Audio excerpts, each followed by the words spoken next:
The Boy with the Long Tooth. The truth about this mysterious legend. Based on real stories. The shaky image focuses on the exhausted face of Mark Salazar, 32, a National Geographic documentary photographer, as he adjusts the camera mounted on the dashboard of his rental car. Travel Diary, Day 14. I'm on my way to the village of Santa Clara del Diente, one of the most isolated places in Cuba. They say it doesn't even appear on tourist maps. The road in front of you winds through mountains covered in a strangely thick fog that seems to chase your vehicle, swallowing the landscape behind it like a living entity. Something in the atmosphere changes when Mark crosses an old stone bridge. The previously clear sky suddenly darkens, as if the sun had been swallowed by clouds that were not there minutes before. His camera captures a brief moment where the mist forms what appears to be a child's face before dissipating. Mark doesn't notice, but the device registers a barely audible whisper. New blood. The reception in the village is cold. Doors close, curtains are drawn, and suspicious looks follow you as you advance through the central square. A girl of approximately 8 years old watches him intently from the window of a house until her mother violently pulls her inside, shouting something in Spanish too quickly for Mark to understand. An elderly man makes the sign of the cross as he sees him pass, muttering, "He brought the smell of death with him." At the only inn in the place, a weathered colonial mansion, the elderly receptionist hesitates when handing him the room key. His trembling fingers hold the object tightly, as if deciding whether to actually hand it over. "Please, sir," she finally says in broken English, "don't go out after dark. Please." When Mark asks her why with a polite smile, she just repeats the warning, adding, "The children have been restless since the moon turned red." That first night, lying on the creaky bed in the room lit only by moonlight penetrating through worn curtains, Mark hears what sounds like a child crying. The sound is distant at first, then seems to come from everywhere at once. From the hallway, outside the window, inside the walls.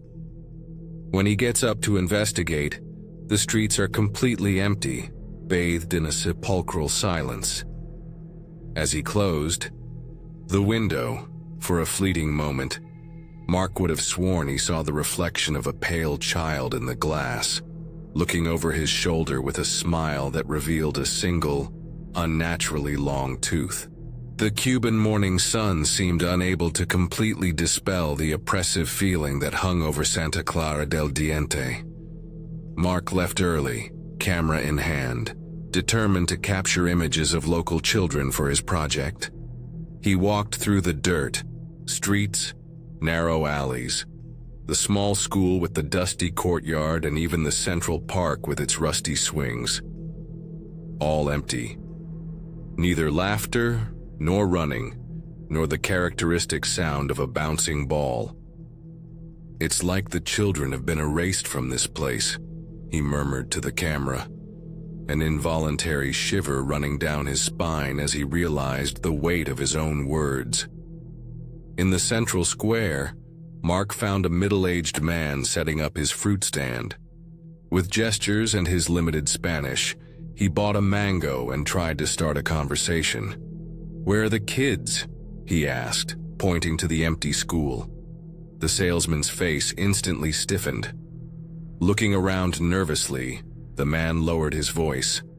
"They don't come out anymore. Not since the moon bled."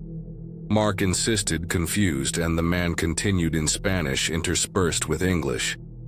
"3 already disappear. Only at night. They always leave. Marks on the pillows." He made a gesture in the shape of a deep half circle on his palm. "Like a half moon. Like bite." Back in the guest house room, Mark connected the camera to his laptop to review the previous night's recordings. It was then that he noticed something disturbing. In 6 different images, captured at different times, there was the same anomaly. A hazy spot that, when enlarged and adjusted, revealed the unmistakable contours of a child's face. Not a normal face, but a distorted face. The eyes too big, almost. Without white, the mouth stretched in an impossible smile that showed a single, elongated and pointed tooth. On the audio track, barely perceptible until isolated and amplified, a childish voice whispered his name. "Mark, come play." The local bar was little more than a dark room with makeshift tables, where tired-eyed men drank rum in silence. Mark walked in hoping to get more information, but his presence caused the conversation to die instantly. As he drank his warm beer at the counter, he felt bony fingers grip his forearm with surprising strength. He turned to face an elderly man with bloodshot eyes whose alcohol-laden breath could not mask another, more disturbing odor. Something metallic, like dried blood. "You've seen him, haven't you?" asked the old man in clear English, his eyes fixed on Mark's. "You have the look of someone who has already seen it. He chooses before he appears. He always chooses." "Who?" Mark asked, trying to hide the tremor in his voice. The old man, who introduced himself as Pedro, looked around paranoia and whispered, "El Niño del Diente Largo, the boy with the long tooth." His trembling finger traced a line from his mouth to his chin. A single tooth bigger than a wolf's fang, sharp as a razor. He is the thirst of this place, the hunger that never ends. Pedro's face contorted into a mask of pain. "It took my son 40 years ago. I heard his laugh before, that childish laugh. And then..." Tears streamed down his wrinkled cheeks as 2 men grabbed him by the arms and dragged him outside, shouting at Mark not to listen to drunken stories. But there was something in the eyes of those men that contradicted their words. It wasn't disbelief, it was fear. An ancient and deep fear that Mark was beginning to feel gnawing at his own insides. The municipal library of Santa Clara del Diente was located in a decrepit colonial building, its walls stained by time and damp. The librarian, a thin, stern-faced woman, eyed Mark suspiciously when he asked to consult the local historical archives. "Why is a foreigner interested in our ancient stories?" she asked, adjusting her wire-rimmed glasses. Mark mentioned his photography project, hiding his growing interest in the legend of the boy with the long tooth. Reluctantly, she led him to a small back room where dusty boxes held yellowed newspapers and parish records. "Don't disturb what shouldn't be disturbed," he warned before leaving him alone. Among the ancient documents, a disturbing pattern began to emerge. Mark photographed pages and pages of news stories about missing children dating back to 1823, 1873, 1923, and 1973. Exactly every 50 years. 3 children always disappeared before the curse reached its peak, and a greater number of disappearances occurred. In a worn folder, he found photographs taken by Spanish authorities in 1923, showing children with blank eyes, absent expressions. The captions indicated that they were found days after their disappearance, with no memory of what happened, but with an identical semicircular mark on the back of their necks. Most unsettling, in the corners of several of these photographs, there was a dark stain similar to the one Mark had found in his own images.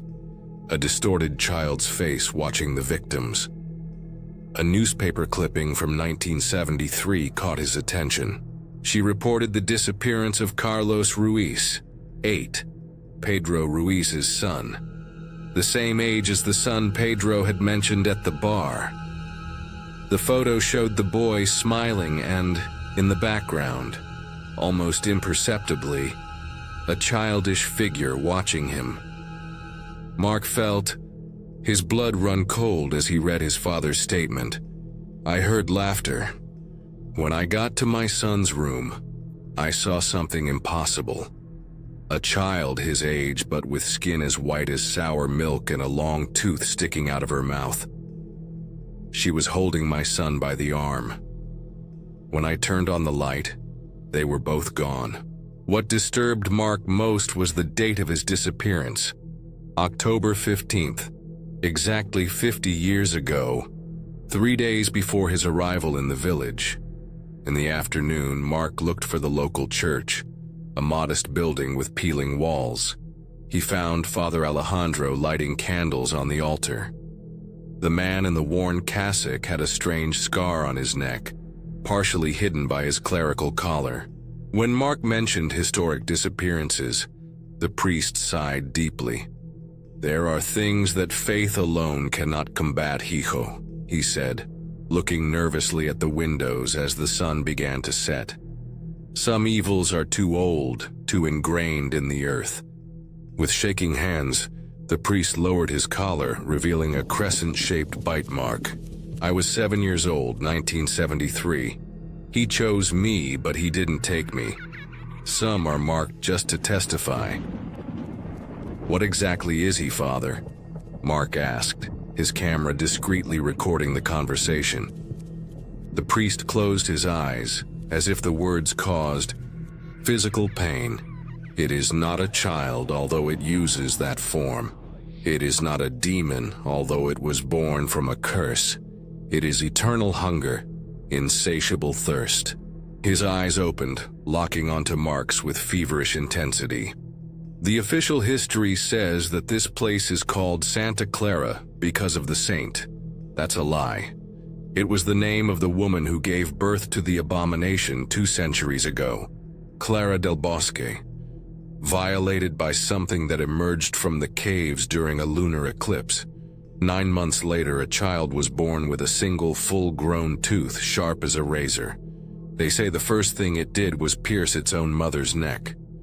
When Mark left the church, the sun was already setting. On the horizon, the moon was beginning to rise, its unusual reddish hue painting the sky the color of fresh blood. Mark ignored all warnings.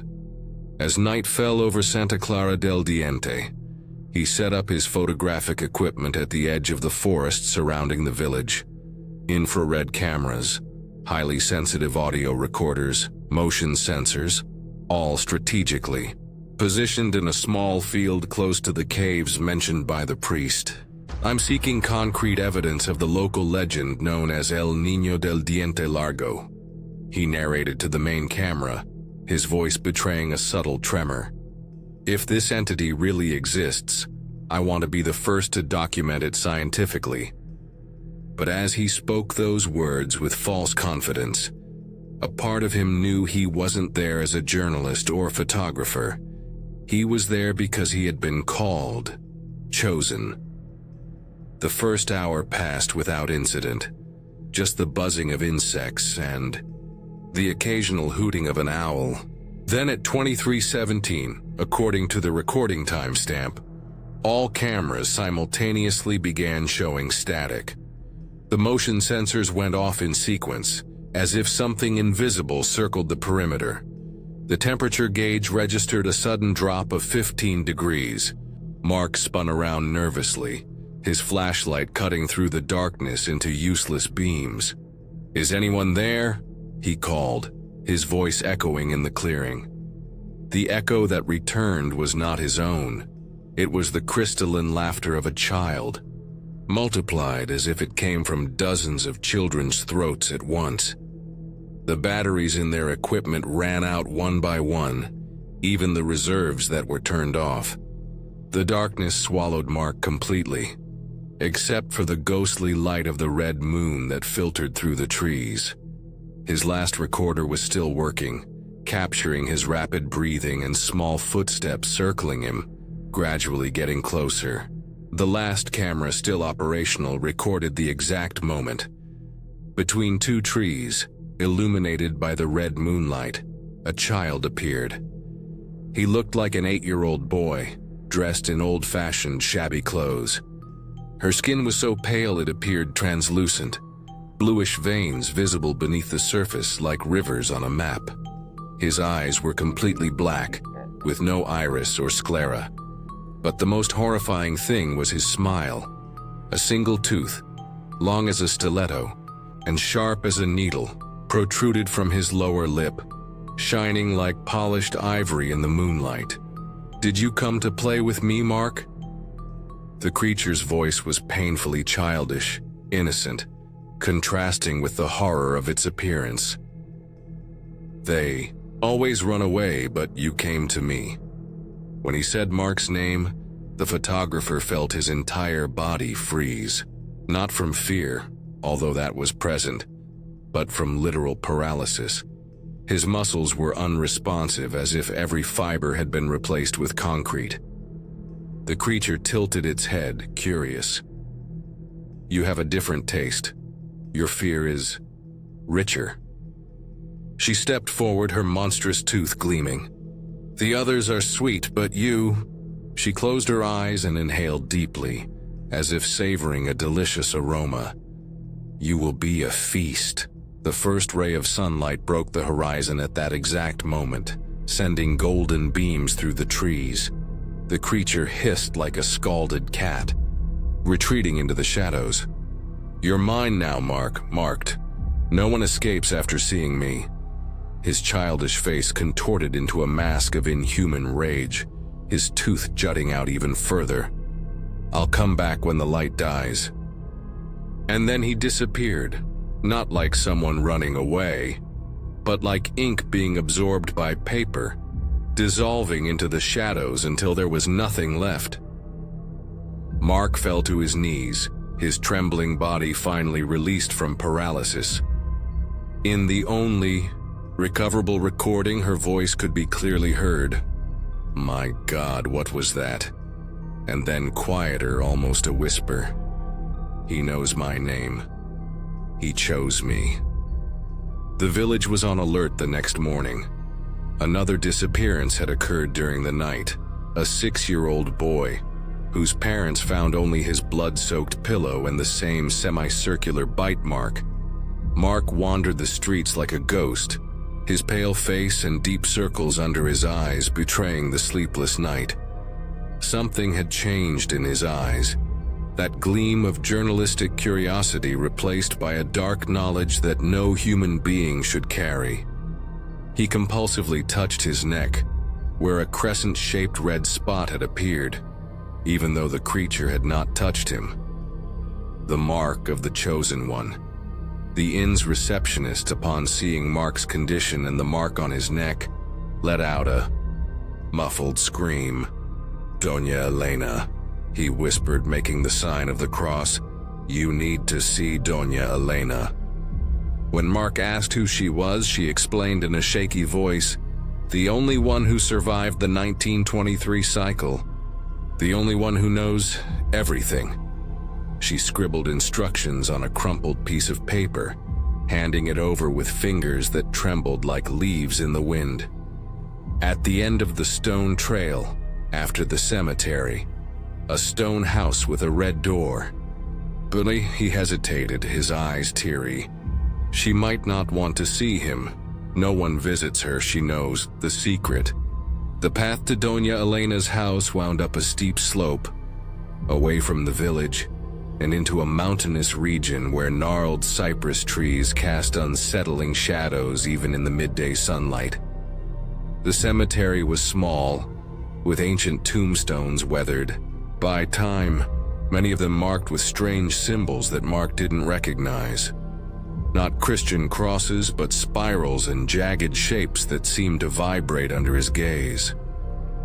After the cemetery, a trail of white stones perfectly aligned as if placed there to guide, or imprison, led to a small stone house embedded in the mountain. Its door, painted a bright red that looked damp like fresh blood, contrasted sharply with the gray austerity of the building. Mark knocked 3 times. The sound reverberated as if the house was much larger inside than it appeared. After a long silence, shuffling footsteps approached, and the door opened with a prolonged groan. Doña Elena was not what Mark had imagined. He expected a frail, wrinkled old woman, but the woman before him, although clearly very old, radiated a disturbing inner strength. Tall and straight, white hair impeccably braided, eyes so pale blue they seemed almost transparent. "I knew you would come," he said in perfect English without an accent. "He showed you his tooth, didn't he?" His eyes fixed on the mark on Mark's neck. "Oh, and he marked you without even touching you. Interesting. You must have a very special flavor for him to spend so much effort." The interior of the house was even more surprising. Walls covered in drawings, photographs, clippings, all documenting appearances of the boy with the long tooth over the centuries. In the center of the main room, a large dark wooden table held a detailed model of the village and surrounding caves. "I've been documenting him for nearly a century," Elena explained, noticing the look on Mark's face. "Since he chose me in 1923. I was 8 years old, as he appears to be. But unlike the other children, I saw him before he could take me. I saw his reflection in the mirror behind me. When I turned..." She brushed the hair away from her neck, revealing a deep crescent-shaped scar, much more pronounced than Mark's mark or the priest's. He sank his tooth in, but something stopped him. A rooster crowed, bringing the harbinger of morning. He had to flee, leaving me bleeding but alive, and scarred forever. "What is he really?" Mark asked, his camera discreetly recording. Doña Elena indicated a chair and served a dark drink in antique ceramic cups. "The story begins in 1773, he said after a long drink. "Clara del Bosque was a 16-year-old girl, daughter of Spanish settlers. During a lunar eclipse, she ventured into the forbidden caves, those that the native Taínos never entered, saying that something ancient and hungry lived there."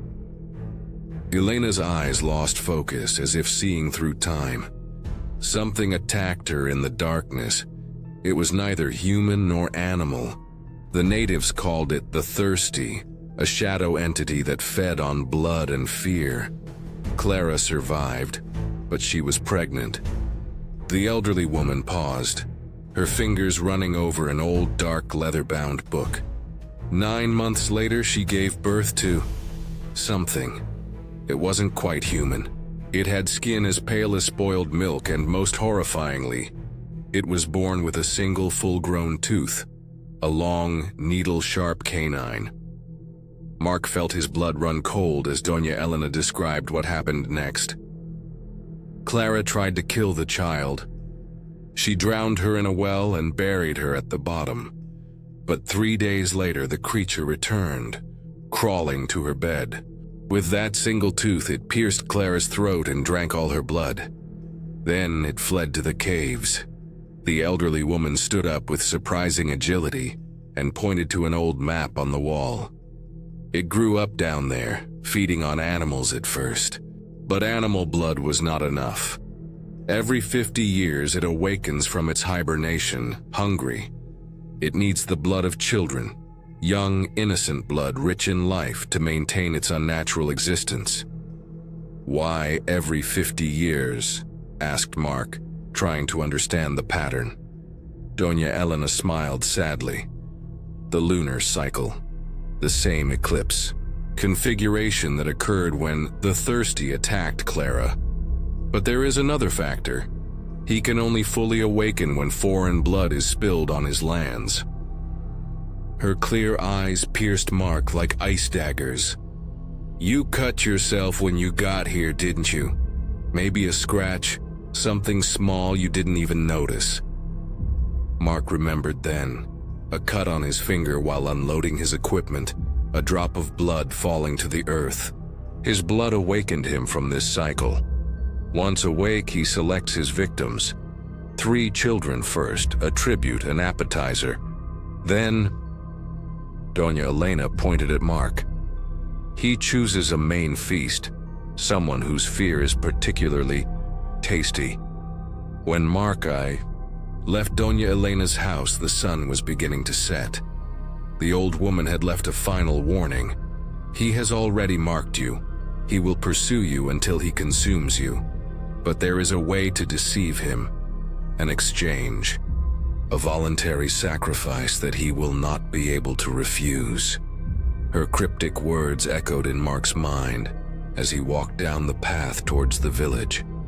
The mark on his neck burned like ice, pulsing painfully with every beat of his racing heart. On the horizon, the moon rose again, its blood-red hue painting the clouds like an open wound in the sky. The scream ripped through the night like a blade, ripping Mark from a restless sleep filled with nightmares about teeth and blood. He sat up in bed, his body drenched in cold sweat, the mark on his neck pulsing as if it had a life of its own. The digital clock showed 3:33 a.m., the time of the dead, as her grandmother said. The scream came again. Weaker this time, the childish voice undeniably terrified. "Please, no! Help!" A laugh followed, that childish laugh that Mark already knew, but now with a sadistic note that made his blood freeze in his veins. Without thinking, Mark grabbed his camera and ran into the hallway. The entire hotel seemed immersed in an unnatural silence, as if time had stopped for everyone except him. The lights flickered, creating elongated shadows that seemed to move independently of their sources. At the end of the corridor, a small figure seemed to be watching him. Not the boy with the long tooth, but a normal child, a girl of approximately 9 years old in a lacy white dress that seemed to belong to another time. When Mark blinked, she was gone, leaving just a single red drop on the polished floor. As he got closer, he saw that it was not blood, but a rose petal. Looking up, he noticed a trail of them, like macabre crumbs, leading to the open window at the end of the corridor. The next morning, the village's central square was buzzing with a commotion that Mark had never witnessed in Santa Clara del Diente. Women cried, men gestured furiously, some holding knives and makeshift tools as weapons. At the center of the commotion was a burly man in a wrinkled suit, the mayor, Raul Mendoza. His normally authoritative face was transformed by pain and despair. "My daughter," he shouted, holding up a photograph for everyone to see. "Lucia. She disappeared from her room tonight." The photograph showed the same girl Mark had glimpsed in the hotel hallway, her innocent smile in cruel contrast to her fate. "It was the same as the others," muttered a woman next to Mark, crossing quickly. "The same pattern, the bloody pillow, the rose petals scattered on the floor, the bite mark, the third child." She looked at Mark, noticing the mark on his neck, partially hidden by the collar of his shirt. His eyes widened in recognition and fear. "It's you," he whispered, "the chosen one of this cycle." Before Mark could respond, she backed away, as if afraid of being contaminated by the curse he carried.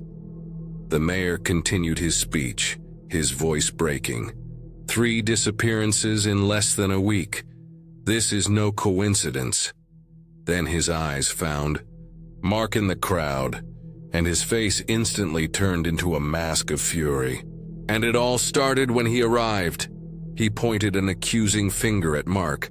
"The stranger, he brought evil with him." The crowd turned as a single organism, dozens of eyes fixating on Mark with a mix of fear and anger. "The Niño always returns. When foreign blood touches our land," shouted a man. "Sacrifice him. Maybe then our children will return." Mark stepped back, his hand instinctively reaching for the camera hanging around his neck. His weapon, his shield, his way of processing reality through a lens that created distance. "I didn't bring anything," he protested, but his voice sounded weak even to his own ears. Before the crowd could advance, Father Alejandro intervened, placing himself between Mark and the angry villagers. "He is not the cause," said the priest firmly. "He's also a victim. Look at his neck. He's scarred. Like I was. Like Doña Elena was." Reluctantly, the crowd backed away, but the accusing looks persisted. Mark took the opportunity to walk away, walking quickly back to the inn. In his room, Mark frantically connected the camera to his laptop, searching the previous night's recordings for any evidence of what had happened. At first he found nothing, just static and darkness. But then, while adjusting light levels and contrast with editing software, something emerged in the corner of one of the frames. A 3-second sequence, almost imperceptible without the technical enhancement. Lucia Mendoza's bedroom window seen from the outside, from the impossible angle of someone, or something, floating 2 floors above the ground. The window opens silently, and a pale form slips inside like solidified smoke. Then, for a single frame, a child's face turns directly toward Mark's camera, as if it knew exactly where he was, despite the distance. The smile reveals the single, elongated tooth, shining like ivory under the red moonlight. A second later, Lucia appears in the frame, being dragged towards the window by an invisible force, her screams silenced by the limitations of the equipment. His gaze briefly meets the camera, a look of recognition and desperate pleading. Mark watched the recording dozens of times, each repetition reinforcing a terrible certainty. The creature knew it was being filmed. I wanted Mark to testify. What's more, it seemed to be toying with him, casting him in the role of helpless spectator before turning him into a victim. The realization brought with it a grim determination. If the boy with the long tooth wanted him, he would give the creature exactly what he wanted, but on his terms. With shaking hands, Mark began to gather his equipment, putting together a plan that seemed more suicide than strategy. "If it's my fear you want," he whispered into the empty air of the room, "then you'll have to come and get it." The abandoned cabin on the edge of the forest was a decrepit structure that looked more like a pile of rotten boards about to collapse than a functional shelter. It had belonged to a ranger decades ago, before people stopped venturing so close to the caves. The walls were covered in moss and fungus, and the ceiling had holes that let in ribbons of light like ghostly blades. For Mark, it was perfect. A stage for his confrontation with the boy with the long tooth. Methodically, as if preparing a movie set, Mark positioned cameras in every corner, ensuring full coverage of the interior. Mere documentation instruments, he knew they would be useless against the creature. The actual preparations were more primitive. Circles of coarse salt around the windows and doors, black wax candles with strange engravings that he had secretly acquired from a vendor in the market, and a small copper bowl of his own blood carefully extracted with a needle. "Blood attracting blood," had explained the salesman, a stooped man with dull eyes who Mark suspected was blind. "You'll smell it. It'll come faster. These symbols might buy you a few extra minutes." Mark turned abruptly when he heard the voice. Standing at the entrance was Tomas, the old village gravedigger whom Mark had seen a few times from a distance. The man walked with a slight limp, leaning on a cane decorated with notches that looked like teeth. "They won't save you, but they might give you a break." Without waiting for an invitation, the elderly man entered the cabin, observing Mark's preparations with knowing eyes. "Niño marked you too hard. I've never seen a mark like that on someone who wasn't bitten." Tomas held out something wrapped in dark cloth. Here, it's a family amulet, made from the blood and bone of the first victim in 1773, from his mother. Mark carefully unwrapped the package. It was a small locket of blackened silver containing what appeared to be a bone fragment embedded in the center. "Is that a tooth?" he asked, feeling nauseous as he realized what he was holding. Thomas nodded. "Clara del Bosque's tooth, pulled out by her son at birth. We believe that's why he only has one. The other is here, in this amulet." The old gravedigger gestured to his lame leg. "I was a child in the 1973 cycle. He caught me, dragged me to the caves. But I had this with me, hidden by my grandmother in my clothes. When he saw..." Tomas shuddered, remembering. He screamed, not like a child, but like something ancient. "He let me go, but not before tearing off half my leg in fury." Thomas headed for the door. "Use it well and pray it's enough." The hours of waiting were psychological torture. The sun set, draining the cabin of all natural light and leaving only the flickering glow of black candles. Mark sat in the center of the main circle of salt, the amulet hanging around his neck, the camera held tightly as a last comfort. Every creak of old wood, every breath of wind through the cracks, every falling leaf on the roof seemed amplified. In the oppressive silence, the mark on his neck pulsed painfully, burning with increasing intensity as the night wore on. It was reacting, he realized, communicating your location. At exactly midnight, all cameras stopped working simultaneously, not with the usual static that preceded the creature's appearance, but with an absolute mechanical silence, as if the electricity itself had been drained. The candle flames froze, impossibly, neither flickering nor extinguishing, but remaining perfectly still like three-dimensional paintings of fire. The air became thick, difficult to breathe, filled with a metallic odor reminiscent of oxidized blood and damp earth. The first laugh came from the west side of the cabin, childish, sharp, almost musical. Another one from the east followed, identical as if they were twins. Then from the north, from the south, from above, from below. A cacophony of childish laughter that seemed impossible to come from a single source. Mark spun in circles, the useless camera still raised like a shield.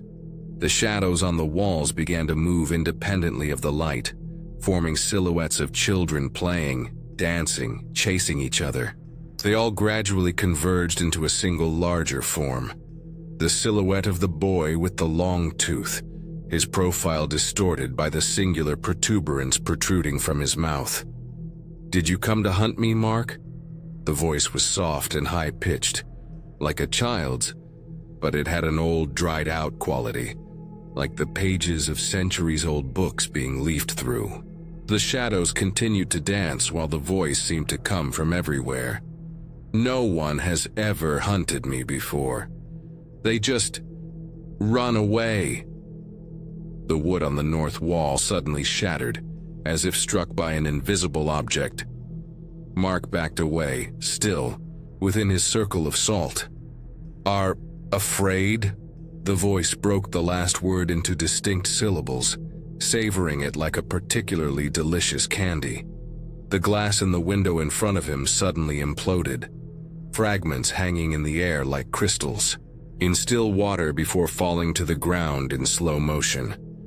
And then, framed by the broken window, there he was, the boy with the long tooth. Not like the misty apparition of the forest, but solid, real, terrible in its clarity. Skin so pale that pulsing blue veins were visible beneath the translucent surface. The eyes were completely black, with no whites, no irises, just empty wells that seemed to absorb the light.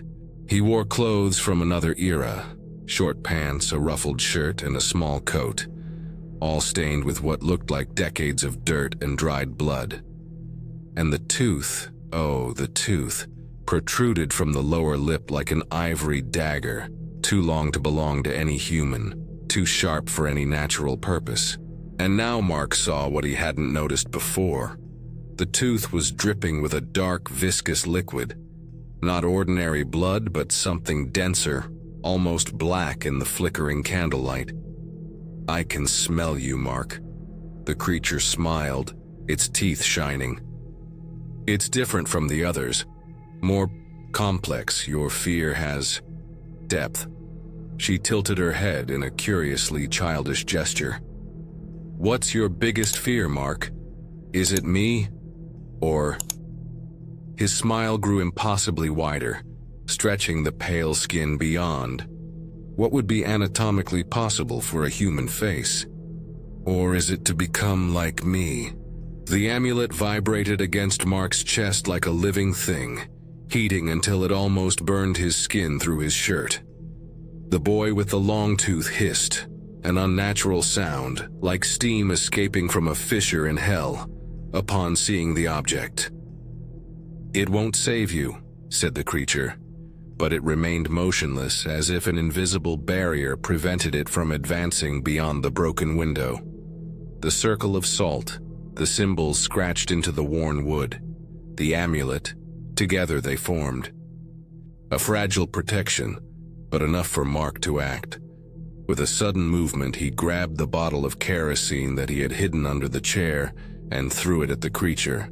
The liquid splashed onto the pale skin, which hissed and steamed as if it were acid. The child's face contorted into a mask of inhuman pain and rage, making the protruding tooth seem even more monstrous. "Do you want to hunt?" shouted Mark, lighting a match and throwing it aside, setting fire to a trail he had previously prepared. The flames rose into a temporary barrier. "Then let's hunt." Mark ran to the back of the cabin, through a half-broken door and into the darkness of the forest. The red moon hung in the sky like a bloody eye, providing just enough light to avoid the nearest trees. The camera was still in his hand, recording in night mode, capturing his desperate escape. Behind him, the fire quickly devoured the abandoned cabin, casting dancing shadows that seemed to chase him through the trees. But the real pursuer was much faster than any shadow. Childish laughter came from his left, then his right, then above, as if the creature could move through the air or exist in multiple places simultaneously. The forest, which Mark had walked through several times during the day, looked completely different now. The trees changed position. The paths twisted, taking him in circles. His foot caught on a root and he fell, rolling down a short embankment. The camera filmed at chaotic angles, flashes of the moon, the ground, the trees, and for an instant, a pale face with a prominent tooth peering down at him from the top of a branch. "You run interestingly, Mark." The childish voice was now coming from all sides. "The others just scream and beg. You fight. That's why I chose you." Mark stood up, his knees shaking but determined to keep his distance from the creature. The mark on its neck burned like a hot iron, and he realized it was a trail. The creature could sense its location through it. "It's useless to run away," continued the voice. "You are mine, chosen, marked." The child's silhouette appeared between two trees ahead, motionless, watching with those empty black eyes. Mark changed direction, running to the left, only to see the same figure appear 30 meters to that side. Impossible. Nothing could move that fast. He turned again, but there it was, always in front of him, regardless of the direction he chose. Then Mark understood. It was not the same figure repeated, but multiple manifestations, like reflections in different mirrors. The creature wasn't just toying with him. He was revealing his true nature, something that could exist in multiple dimensions, fold space and time around him. Do you understand now? The voice sounded pleased, almost proud, like a teacher with a student who finally understands a difficult concept. The multiple manifestations advanced simultaneously, forcing Mark to retreat until his back encountered a giant tree. It was surrounded. The pale figures approached in perfect synchronization, each displaying the same shiny tooth, the same macabre smile. "My father had many forms, many faces," said the creature. "I inherited some of them." With one last desperate effort, Mark grabbed the amulet and ripped it from his neck, holding it up like a talisman. The effect was immediate. The figures retreated, hissing in unison, their faces contorted into masks of pain and fury. Seizing the opportunity, Mark ran to the only open space between them. The ground in front of him was covered in low-lying mist, which made him unable to notice the hole, a natural entrance to a cave, cleverly hidden by vegetation and darkness. The impact was brutal. Mark felt his body hit a steep stone slope, then roll uncontrollably downward, crashing into rock formations. The camera flew from his hand, capturing surreal fragments of the fall, the ceiling of the cave above, glistening with crystals that looked like teeth, the walls covered with ancient symbols that seemed to move in the light. And for an instant, multiple childish silhouettes watched from the top of the entrance, their identical smiles merging into a single expression of cruel triumph. The last thing Mark heard before darkness swallowed him was the sound of small footsteps moving down the rocks toward him, and a child's voice humming an ancient melody in a language he didn't recognize. His consciousness was fading when he felt cold. Fingers touched his forehead and the voice whispered, "Welcome to my home, Mark. I've saved a special place just for you." Pain. It was the first feeling that hit Mark when consciousness returned, a deep throbbing pain that radiated from every inch of his abused body. Then came the smell, a sickening mix of ancient mold, mineral damp, and something more disturbing, metallic and sweet at the same time. The smell of ancient death. His eyes slowly opened, adjusting to the almost complete darkness. The only light came from a blue-green phosphorescent glow, emanating from strange fungi growing on the rock walls. It was enough to reveal the horror that surrounded him. He was lying on a makeshift bed of rotting fabrics and moldy straw. All around him, in all directions, stretched a vast underground cemetery. Not an organized cemetery, with tombs and tombstones, but a chaotic collection of human bones, hundreds, maybe thousands of them, of all ages and sizes. Some yellowed and old, others disturbingly fresh. Many of them had been arranged in bizarre patterns, spirals, concentric circles, jagged shapes that resembled the symbols Mark had seen in the cemetery. Human skulls formed pillars supporting what appeared to be primitive altars, covered with personal objects, antique toys, clothes, jewelry, all arranged like macabre offerings. Mark tried to move, discovering to his horror that his ankles were restrained by makeshift cuffs made from long bones, bound together with what appeared to be dehydrated human tendons. There was enough mobility to sit down, but not enough to run away. His camera was missing, but surprisingly, Tomas's amulet was still in his pocket. Perhaps the creature couldn't touch it directly. The cave was huge, stretching into tunnels, and chambers that were lost in darkness. The chamber he was in seemed to be the center of some kind of ritualistic activity. Entire walls were covered not just with bones, but with photographs, drawings, and personal effects of victims, trophies, collected over centuries. They'll never forget me now." The soft voice came from a dark alcove to Mark's right. Sitting on a small throne made of children's bones was Lucia Mendoza, the mayor's daughter. But there was something deeply wrong with her. His eyes were glassy, expressionless, fixed on some invisible point. Her posture was rigid, like a doll put on display. More disturbing was the mark on her neck, not just the semicircular bite, but dark veins that radiated from it, like black ink injected under the skin. "He put something inside me," she continued in a monotone, uninflected voice. "Something cold. Says I'm helping him grow. Says I'm special." "Lucia," Mark whispered, trying to get as close as his bonds would allow. "We need to get out of here. Your father is looking for you."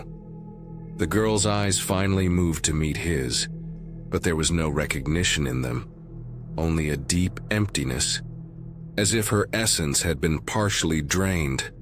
"Daddy can't find me right now," she replied mechanically. "No one can. We are in the place where the sun never touches, where it was born." His head tilted at an unnatural angle, almost as if it were controlled by invisible strings. "He's coming now. Feel the cold." The cave's temperature suddenly plummeted, ice crystals forming in the surrounding pools of stagnant water. The phosphorescent glow of the fungi intensified, pulsing as if responding to the presence of something ancient and powerful. From the shadows of a larger tunnel emerged the boy with the long tooth, but different from before. In the forest and in the cabin, he maintained an almost human appearance despite his disturbing features. Here, in his domain, that pretension was partially abandoned. Its body seemed more fluid, translucent skin stretched over a shape that only hinted at humanoid. The prominent tooth was even larger, shining with a light of its own in the darkness. Behind him, like shadows only partially connected, other childish silhouettes moved in sync. Aspects of the same entity, Mark realized, not fully materialized. "You are the first to see my true home in..." The creature paused, as if calculating. 73 years. The last one was taken for a special banquet." He pointed to a specially polished skull placed on a central altar. "He also tried to document, like you. He had a big camera with a tripod. It's there." Following the direction indicated, Mark saw an old Graflex camera from the 1940s or 50s, surprisingly well preserved, as if time flowed differently in this place. "The others who brought cameras, they're here too." The being gestured vaguely to a collection of photographic and journalistic equipment from different eras, organized as in a macabre museum. The creature glided closer, its movement more fluid, than human walking, as if it were floating slightly above the ground. His face tilted at an impossible angle to study Mark. "Do you have questions?" Wasn't a question, but a statement. "Everyone has before the end. Ask. This is my gift to you, knowledge before consumption." Mark swallowed hard, his mind racing. This could be your only chance to learn, to buy time, to look for a way out. "What are you really?" he asked, his voice firmer than he expected. He wasn't born human, was he? But he's also not completely something else. A disturbing smile spread across the childish face. "Perceptive," replied the creature, clearly pleased. "My father was ancient, older than humans on this earth. The natives knew him, feared him, fed him with sacrifices. The Spanish called him a demon, but he was more." The childish figure began to slowly circle Mark, its multiple shadows moving in different orbits, creating a disorienting effect. He needed a vessel to fully enter this world. Clara del Bosque was chosen, strong, young, fertile. but the human body is limited, even mixed with something more powerful. The creature touched its own face as if contemplating its form. I am the bridge. Not quite like my father, not quite human. Limited, but with potential. What about the children? Mark indicated Lucia with a nod. Why children? Adult fear is like cheap wine.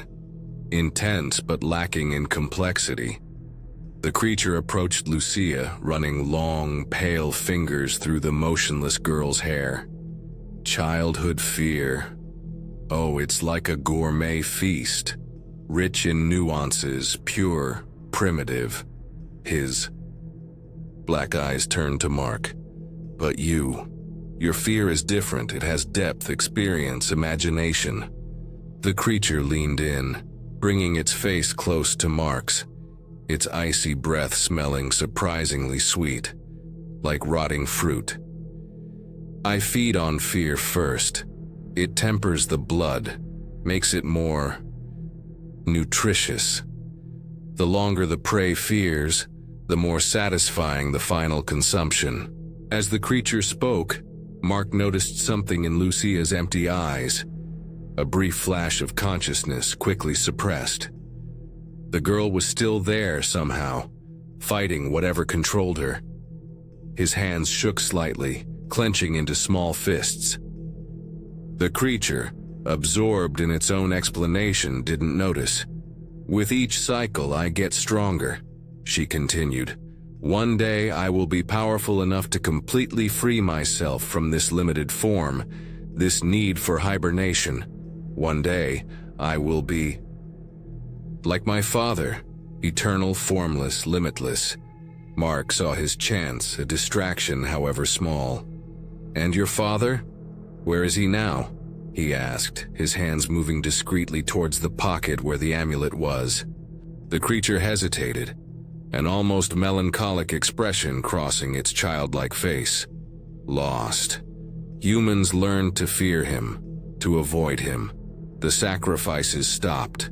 Without worship, without concentrated fear, without willing blood, he weakened, became less than a shadow. Their multiple silhouettes seemed to converge in solidarity. But I will give you strength again. With each cycle, each consumption, each fear absorbed, I am closer to bringing you back. That's when Mark saw his opportunity. The creature was completely focused on him, on his story, on his own awesomeness. Meanwhile, Lucia seemed to awaken, more from her catatonic state, silently fighting against the mind control. On the adjacent wall was a makeshift torch, probably used by the creature for navigation or rituals. Mark moved a little, testing the limits of his bonds, positioning himself better. With a quick movement, he took the amulet out of his pocket and threw it to the ground between him and the creature. The reaction was instantaneous and violent. The boy with the long tooth screamed, a shrill, inhuman sound that reverberated through the cave, causing stalactites to break loose from the ceiling. His multiple forms writhed in agony, instinctively, pulling away from the amulet. Instantly, Mark stretched himself to his fullest, ignoring the pain from his injuries, and grabbed the torch from the wall. With a desperate movement, he threw her towards a collection of dried fabrics and straw that decorated one of the macabre altars. The dry material caught fire instantly, creating a temporary barrier between him and the enraged creature. "Lucia!" shouted Mark, struggling against his bonds. "Lucia, come to me, now!" The girl blinked several times, as if waking up from a deep trance. For a crucial moment, the creature's control over her weakened. Not expecting a second call, she rushed to Mark, her movement still stiff but determined. "The amulet," Mark instructed quickly, pointing to the object on the floor. "Take him, quickly." The girl obeyed, grabbing the amulet and holding it tightly, as if she instinctively understood its protective power. Desperate, Mark used the torch to burn the tendon, ropes that bound his ankles. The pain was intense, but the adrenaline suppressed any hesitation. The fire spread rapidly throughout the chamber, consuming the macabre trophies accumulated over centuries. On the other side of the flaming barrier, the creature regrouped, its multiple forms converging again, initial fury turning into calculated determination. "You can't escape," she hissed, her voice now devoid of any childish affectation. "These caves are my domain. I know every passage, every trap, every exit. You have only delayed the inevitable." Freed from the bonds, Mark grabbed Lucia by the high hand. "Where?" he asked urgently. The girl, still partially under the influence but struggling for clarity, pointed to a narrow tunnel to the left. "Water," she murmured. "I hear running water." He doesn't like running water. It was a chance, perhaps the only one. Holding tightly to the torch in one hand and the girl in the other, Mark ran into the indicated tunnel, leaving behind a chorus of furious screams that seemed to come from dozens of children's throats at once. The hunt was now on his terms, for survival, for rescue, for life. Sunrise covered Santa Clara del Diente in a golden light that seemed almost tangible after the horrors of the night. The central square, normally quiet at that early hour, was full of people. But it wasn't a peaceful gathering. It was the frantic hubbub of search parties being organized, wails from families of missing children, and the authoritative voice of Mayor Mendoza trying to maintain order while his own heart was shattered by his daughter's absence. That was when the first screams of astonishment echoed from the north end of the square. From a crevice between two ancient buildings, a staggering figure emerged, Mark Salazar, almost unrecognizable. His clothes were in tatters, soaked with water and dirt from the caves. Cuts and bruises covered every exposed inch of his skin. Their eyes held a haunted look, as if they had seen things the human mind was not designed to process. But that wasn't what had caused the commotion. It was what he was carrying in his arms. Lucia Mendoza, the mayor's daughter, was alive. Wrapped in her jacket, the girl looked as pale as wax, her eyes fixed and distant, as if she were still partially in another world. But he was breathing, lived. The black veins that Mark had seen, spreading from his bite, had retracted, leaving only the crescent-shaped mark. "Doctor!" someone shouted, as the mayor ran towards his daughter with an animalistic sound coming from his throat. Half sob, half scream of joy. Helpful hands reached for Mark, trying to help him, but he instinctively backed away, his eyes wild and suspicious, like a wounded animal. "Water," was all he managed to say, his voice rasping as if he had been screaming for hours. "She needs clean water. Running." Chaos gave way to coordinated action. Mark was taken to the local clinic, while Lucia was hugged by her father, who bathed her with tears of relief. The next few hours were a blur of questions, medical exams, and attempted explanations. Mark offered only disjointed fragments about his escape.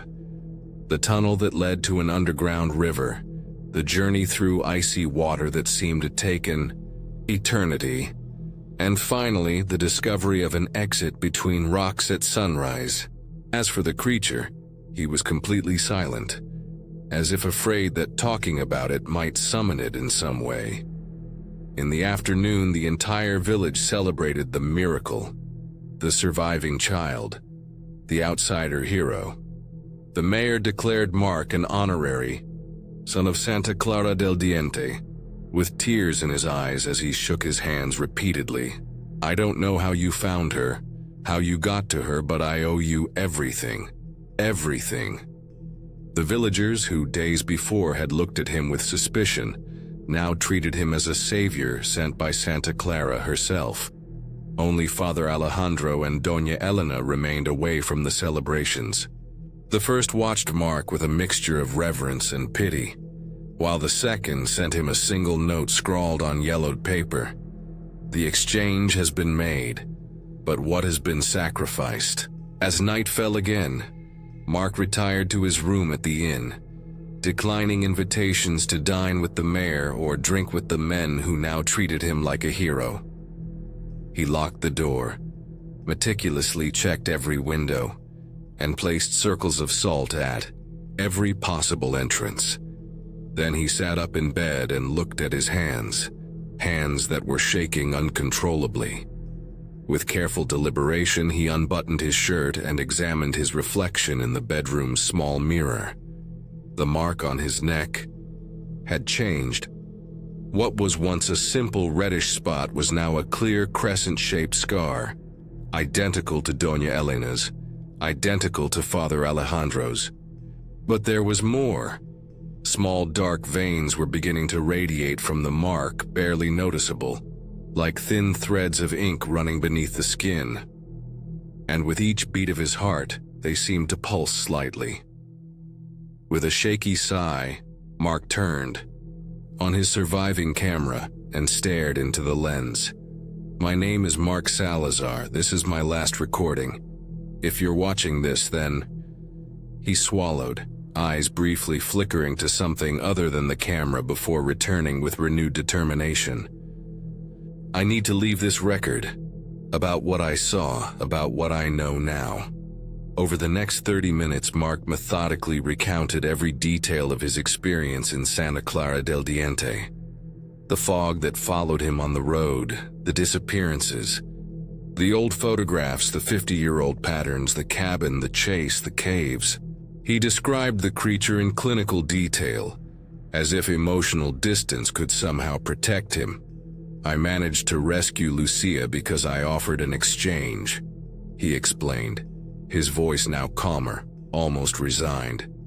"In the final moment, as the fire spread across the altar and the creature chased us through the tunnel, I made a choice. I remembered what Doña Elena had said, a willing sacrifice he cannot refuse. I stopped running, turned around, and offered myself." Mark paused, running his hand over his neck where the mark pulsed. "He accepted. I don't know why. Maybe because my fear is more palatable, as he said. Maybe because I represent something new to him, someone who saw it, documented it, confronted it. He gave me time to take Lucia away, time to record it. But it's not mercy." His hand touched his shirt pocket from where he took out a small object, the tooth amulet that Tomas had given him. "It keeps him away, but not for long. I can already feel his influence growing. In fact, he's never left me. He's here." Mark pointed to his temple. "Inside, waiting." He looked directly into the camera, his eyes suddenly more lucid than at any time since his rescue. "Warning to anyone who finds this recording: never go to Santa Clara del Diente. It is a place where something ancient sleeps, something that feeds on fear and blood. If you hear a child's laughter in the darkness, run. If you see a pale child with a single long tooth, don't look at him. Once he sees you, you are marked. Once marked." The sound of children's laughter, distant but unmistakable, interrupted his words. Mark froze, his eyes widening. "He's here." The whisper barely left his lips. "But it's still daytime, that should be impossible." The camera captured the exact moment her eyes slowly moved to the mirror next door.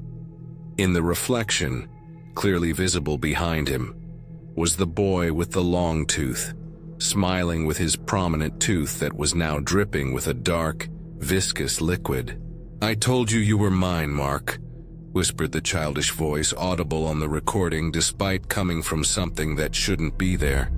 "You have accepted the exchange. Now it is time to complete it." Mark spun around, but the room behind him was empty. When he returned to the mirror, the reflection still showed the creature standing just behind, now extending a pale hand toward his neck. "No," Mark whispered, stepping back. "You are not real." But the dark veins on his neck pulsed more intensely, spreading visibly and quickly, rising into his face like cracks in glass. The recording showed Mark shaking violently, as if something grabbed him from behind. His mouth opened in a silent scream as his eyes began to darken, his pupils dilating until they swallowed the white. For a brief second, his expression of terror gave way to a strange smile, one that seemed almost out of place on his face, as someone else was trying to smile using muscles that didn't belong to him. The camera continued recording for a few more seconds, capturing only the sound of a dull thud, like a body falling to the ground, followed by a childish laugh that gradually receded. Then silence. The recording was found 3 days later, when the inn staff finally broke down the door to Mark's room after his unexplained absence. The room was empty, with no signs of a struggle or blood. All of his possessions remained intact, except for his passport and identity documents, which had been meticulously torn into small pieces. On the wall above the bed, a single word had been scrawled in what appeared to be dark dirt. Marked. Mark Salazar was never seen again. Local.